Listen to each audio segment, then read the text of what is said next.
Hi there everyone.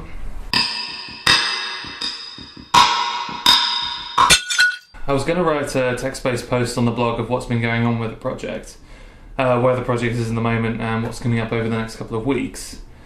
But I thought a better way to get my point across was just to show you. If you need a reminder of what technique is being developed and tested, you can watch my video here, which should explain it. So, a couple of weeks ago, after much delay by snowy conditions, the panels for the light chamber were completed. Since then, I've had to learn far more about carpentry than I expected. I even bought a power drill in order to construct the chamber to be functional enough to test the colour analysis technique I'm researching. Once I had the chamber to that state, time was running very short, and I had to get a functional chamber to York to test some pottery sherd samples, despite the chamber not being finished completely. What this meant is that I had to improvise a little bit, as the interior of the chamber hadn't actually been painted white yet. So to get around this, I taped white printer paper on the walls of the interior in order for samples to be comparable with any readings I take later on. The sliding door in which samples would enter was also not finished, although this may turn out to be a good thing, which I'll discuss in a second. I had a friend of mine, Luke Rutter, who happens to be an engineer and is very good at his job, come in and wire up an LED light circuit for the chamber. And this is the result.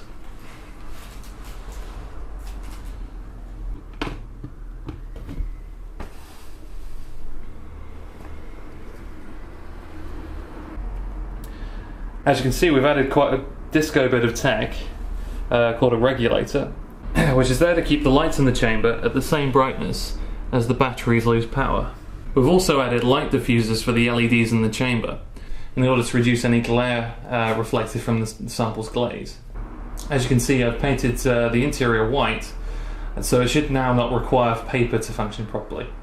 The camera I'm using for this project is my smartphone, as it being 2018 produces the best quality photographs of any camera I own. It may also be the only camera I own. So I've measured out a niche for my phone to sit snug into, so it won't move around and distort the image. Now this brings me some modifications. As I was using the chamber, I noticed the photographs were still differing in light levels depending on which sample was being photographed. I realised that this was due to my phone adjusting for the whiteness of the background, as smaller sherds would cover less of the white base than larger sherds. And from a practical perspective, I realised that a sliding door would slow down the process significantly, as the process is actually a lot quicker than I expected. So over the next few days, I'll be experimenting with techniques that will allow the camera on my phone to produce photographs with consistent light levels. I think this will mostly involve experimenting with the plates in which the sample sits. I've already tested a checkerboard pattern for this, but I've got a couple of ideas in mind. I'll also be modifying the door by adding a hinge, or a couple of hinges, to allow for quicker access to the chamber's interior. In terms of content for the blog, I'll be uploading a couple of posters about the samples I analysed last week, as well as what the test results are from the next couple of days. I've also been filming the whole process of making this chamber.